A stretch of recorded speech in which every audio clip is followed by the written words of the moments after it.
पूज्यपाद श्री उड़िया बाबा जी महाराज। जो साधक पवित्रता से, चाहे गृहस्थ में हो या व्यक्त हो, नैष्ठिक ब्रह्मचारी हो या सीमित ब्रह्मचारी हो, सीमित ब्रह्मचारी कुछ वर्ष बाद फिर गृहस्थ में जाना है, नैष्ठिक ब्रह्मचारी आजीवन ब्रह्मचर्य रहना है, उसको इन 21 बातों को ध्यानपूर्वक सुनना चाहिए और अपने जीवन में उतारना चाहिए। पहली बात ये समझ लो कि वीर्य, प्राण और मन तीनों का एक तारतम्य है। ये परस्पर इनका घनिष्ठ संबंध है। इनमें से एक भी बिगड़ा तो तीनों बिगड़ जाएंगे। वीर बिगड़ा तो प्राण शक्ति कमजोर हो जाएगी, मन चंचल, अशांत, मलिन, पापमय हो जाएगा। मन बिगड़ा तो आपके प्राण कमजोर हो जाएंगे, वीर स्तंभित करने की शक्ति नष्ट हो जाएगी, वीर रोकने की शक्ति नष्ट हो जाएगी। प्राण स्थूल हुए तो मन चंचल हो गया, वीर नष्ट। तीनों का घनिष्ठ संबंध है। इसलिए एक को दृढ़ कर लो, किसी एक को, तो आपका सब संभलना शुरू हो जाएगा। मन को श्री जी के नाम में लगा दो, या प्राणवायु का संशोधन नाम जप करते हुए करो, या ब्रह्मचर्य पर दृष्टि डाल दो। एक ठीक हो जाएगा तो तीनों ठीक हो जाएंगे। मन शांत हो जाएगा, प्राण सूक्ष्म हो जाएंगे, यदि ब्रह्मचर्य ठीक है तो। पहले ब्रह्मचारी को कब्ज से बचना चाहिए। बहुत सहज सरल उपाय है कब्ज नष्ट होने का। इसका हमने वर्षों प्रयोग किया है। वो छोटी हर पीस लीजिए, मिक्सी में पीस लीजिए या सलबट्टा से पीस लीजिए, सहज पीस जाती है। उसको एक डिब्बे में रख लीजिए और ईसबगोल की भूसी, एक कटोरी में 2 चम्मच ईसबगोल की भूसी डालिए और 1 चम्मच या 1.5 चम्मच छोटी हर डालिए। दोनों को मिला दीजिए और पाउडर ऐसे थोड़ा मुंह में डालिए और दूध से ऐसे ऐसे करके फिर लीजिए, फिर डाल लीजिए। 2 बार में, 3 बार में, 1 बार में, जितने में आप आ जाए। और 250 ग्राम दूध, ज्यादा दूध नहीं, 250-300 ग्राम दूध ले लीजिए और इसको 1 हफ्ता लेते रहिए। अपने आप आंतों को सही करके कब्जियत नहीं होने पाएगी। मल अवरुद्ध होना ही ब्रह्मचर्य के स्तंभित करने में बहुत परेशानी हो जाएगी, क्योंकि वो गर्म और बहुत विकार युक्त होता है। जो कब्ज है कई रोग पैदा कर देती है। इसलिए ब्रह्मचारी को चाहिए कि प्रातः काल उठकर कम से कम 500 ग्राम पानी हल्का सा गर्म करके वज्रासन में बैठ करके धीरे धीरे 5-10 मिनट में पीना चाहिए। फिर 200-400 कदम टहल करके फिर शौच जाना चाहिए। आप देखना, आप कब्जियत की शिकायत खत्म हो जाएगी अगर आप ऐसे करेंगे। दूसरा, मैदा और पकवान और चाय, ये कब्ज बनाने वाली चीजें ब्रह्मचारी को नहीं लेनी चाहिए। जब तक 50 की आयु ना हो जाए तो चाय पीना ही नहीं चाहिए। चाय की जरूरत ही नहीं है। 50 के बाद ठीक है, 50 वर्ष की आयु हो गई, अब उसके बाद थोड़ा शरीर गर्म करने के लिए लेने लगी, कोई बात नहीं। लेकिन जवान साधक को चाय आदि की जरूरत नहीं है बेमतलब में। कुछ साधक काफी, और ये सब चीजें उनकी हैं जो बहुत ऑफिस में काम कर रहे हैं, जग रहे हैं, थोड़ी चाय ले ली, फिर गर्म हो गए, फिर सेवा में लग गए। साधक को नहीं लेना चाहिए। ब्रह्मचारी को चाय, कॉफी, ये चीजें, कोई भी व्यसन नहीं लेना चाहिए। तीसरा, अत्यंत आवश्यक हो तो किसी को छुओ, नहीं छुओ मत।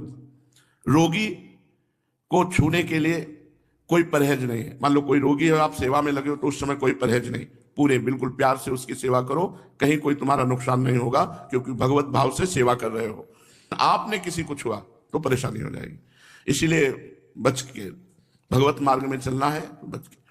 अब वो कैसी पवित्रता से है, कैसे विचार वाला है, कैसे आचरण करता है, उसके सारे परमाणु शरीर में है। आप टच करेंगे वो परमाणु आप में आ जाएंगे, बच के।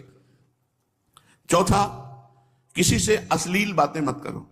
ब्रह्मचर्य रहना है तो गंदी बातें, भोग संबंधी बातें, अश्लील बातें ना करें। 5वां, बाल काढ़ना, काला लगाने लेना बालों में, मांग का, ये सब बिल्कुल नहीं। कपड़े, इसी 5वें में बाल, कपड़े, श्रृंगार, शौक, शौकीनी, ये सब ना करें। क्योंकि ऐसा करने से शरीर, मन, बुद्धि, ये तीनों रजोगुण से युक्त हो जाते हैं और साधक का पतन होने लगता है। एक साधक को देखा और स्वर्ण के ऐसे आभूषण का, किस लिए भाई? बोले निषेध है क्या आपका? बिल्कुल निषेध है। रज के पात्र में पाने का आदेश है। धातु के किसी भी तरह के व्यवहार को मना किया गया है। तो फिर तो महंगी वस्तुएं, इनको धारण करने की जरूरत ही नहीं है। शरीर राग त्यागना ही तो वैराग्य है। क्या कपड़े बदल लेना केवल वैराग्य है? शरीर राग त्यागना, गर्मी सर्दी सहना, गाली अपमान सहना, दुख सहना, यही हमारा परम धर्म है। दुख सहना, तिरस्कार, अपमान, निंदा, ये जब हम सहते हैं तब हमारा परमार्थ पुष्ट होता है। छठवां, वही वस्तु पाओ जिसमें तुम्हें ज्यादा स्वाद न मिले और तुम्हारा स्वास्थ्य ठीक रहे। तुम्हारा शरीर बलयुक्त हो, सात्विक भोजन हो और स्वाद रहित भोजन हो। तो ऐसी चीज मत खाओ पियो जो तुम्हें बहुत पसंद है। सात्विक भोजन करो जो स्वाद रहित हो।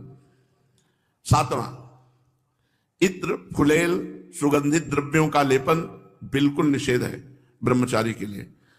सुगंधित द्रव्य लगाना, इत्र फुलेल लगाना, ये बिल्कुल निषेध है, नहीं लगाना चाहिए। आठवां, प्रतिदिन नियमानुसार व्यायाम करें।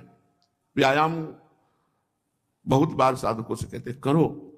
देखो, एक मोटरसाइकिल भी सुबह जब स्टार्ट की जाती है बहुत जोर से स्टार्ट की जाती है, खड़े खड़े उसको बहुत, वो एकदम गर्म हो गई चल दी, तो ऐसे बहुत जोर से आधा घंटा स्टार्ट हो, दंड बैठक मारे, पसीना पसीना हो गए, सर के बल खड़े हुए, और भी आसन, प्राणायाम, व्यायाम, अगर ये करोगे व्यायाम तो ब्रह्मचर्य बहुत पुष्ट। जवान को जवान 100-500 दंड मारी, 100-500 बैठक मारी, तब समझ में आता है हाँ ब्रह्मचारी, समझ में आवे कि ब्रह्मचारी। व्यायाम करो, प्राणायाम करो, करो, मानो हमारी बात। हर साधक को, चाहे गृहस्थ साधक को, चाहे व्यक्ति, व्यायाम तो करना ही चाहिए। बहुत बड़ी औषधि व्यायाम है।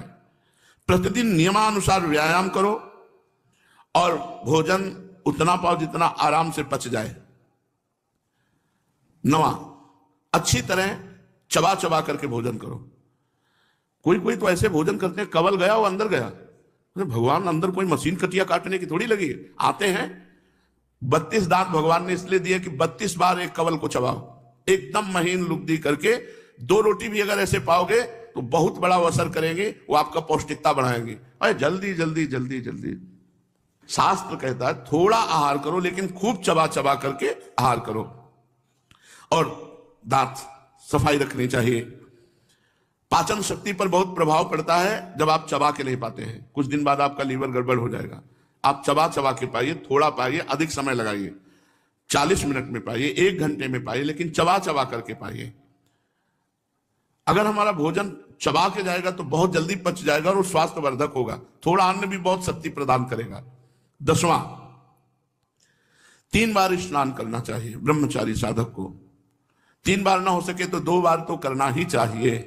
हमें लगता है 2 बार तो प्राय सब लोग करते हैं, क्योंकि प्रातः स्नान और शाम के जब वाणी पाठ में आते हैं तो सब स्नान तिलक करके आते हैं। 11वां, अपने विचारों को रात्रि के सोते समय जांच कीजिए कि कितने मिनट गंदे विचार आए, किसके संग से आए, क्यों आए, कैसे हटाना चाहिए। 12वां, जहां रह रहे हो ऐसे स्थान पे होना चाहिए जिससे आपको शुद्ध वायु मिलती रहे। एकदम लॉक आसपास से बंद ऐसा होना चाहिए जिससे वायु क्रॉस होती हो। और वायु क्या है उसको कहते हैं अंग्रेजी में, हाँ जो है, हाँ वेंटिलेशन वो हवा क्रॉस होती, वेंटिलेशन, हाँ हवा क्रॉस होती हो, ऐसा रखना चाहिए अपने कमरे का कि एक दरवाजा खोल दिया, खिड़की खोल दिया, थोड़ा वायु शुद्ध आती रहे। 13वां, प्याज, लहसुन, ये चीजें भोजन में नहीं होनी चाहिए। अब इसके आगे वाली तो क्या वर्णन करें, मांस मछली, ये तो कभी नहीं खाना चाहिए, खाना ही नहीं चाहिए किसी को भी।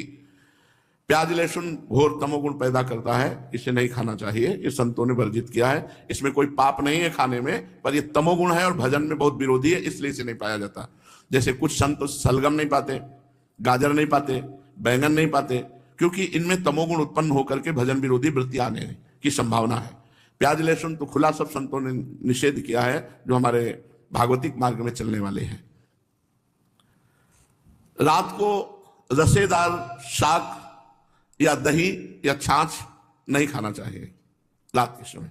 ब्रह्मचर्य पालन करने वाले को इमली नहीं खानी चाहिए, किसी भी तरह की खटाई नहीं खानी चाहिए, अधिक तेल का प्रयोग नहीं होना चाहिए, लाल मिर्च नहीं होनी चाहिए, कोई भी गरम मसाला नहीं होना चाहिए। अरे बहुत बड़ा व्रत है ब्रह्मचर्य। ये अत्यंत आवश्यक है कि रात्रि में यदि आप दूध लें तो ना ठंडा होना चाहिए ना गर्म होना चाहिए, बस ऐसे कोश आया होगा, हल्का सा गर्म कर, और उसे पी के 30 मिनट टहलना चाहिए, तब शयन करना चाहिए। दूध पी के 30 मिनट टहलना चाहिए। 14वां, दोपहर के समय भोजन के बाद चाहे 15 मिनट ही विश्राम करना चाहिए। वैसे वर्णन है 16 दाई करवट, 32 श्वास सीधे और 64 बाई करवट, इतने में 15 मिनट हो जाएंगे, या कम में भी हो सकता है। कम से कम भोजन के बाद 15 मिनट तो विश्राम करना ही चाहिए मध्याह्न में। यदि रात्रि में आप जगते हैं तो मध्याह्न में सो सकते हैं। सायंकाल के भोजन में बहुत सात्विकता होनी चाहिए, कोई भी गरिष्ठ पदार्थ नहीं होना चाहिए। सायंकाल तो बस मूंग की दाल और रोटी, 2 रोटी ले ली, मूंग की दाल ले ली, बस। अब शयन के समय 250 ग्राम आधा लीटर दूध हो गया, बहुत हो गया। अब देखो इतना सब खान पान है और ना तो शरीर में मांस है और ना चेहरे पे तेज है, तो खान पान का मतलब क्या, बहुत ज्यादा बोझा डाला जा रहा है। थोड़ा खाओ भी तेज जागृत होगा। 15वां, दिन में नहीं सोना चाहिए।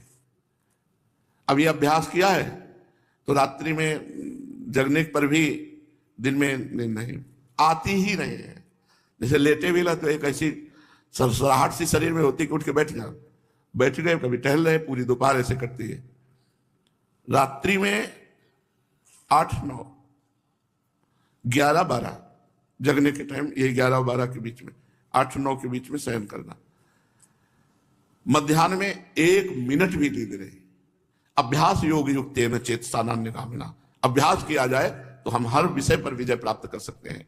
तो रात्रि में जो बहुत जगते हैं, मान लो सेवाएं हैं, पूरा का पूरा श्री जी का श्रृंगार करते हैं बच्चे, जो साधक संतजन, उनके लिए है कि आप 3 घंटे सो सकते हैं। रात्रि में बिल्कुल शयन नहीं हुआ तो दिन में आप आराम कर सकते हैं, सो सकते हैं। और जिनको रात्रि में 4 घंटे सोने को मिला, 5 घंटे, वो 15 मिनट विश्राम करके बस बैठ जाओ, इतना भोजन पाओ, 15 मिनट विश्राम किया, 16 श्वासें दाहिनी करवट, 32 श्वासें शवासन में सीधे और 64 श्वासें बाएं करवट में, इतने में आपका शास्त्रीय सिद्धांत से विश्राम मध्याह्न का हो जाएगा।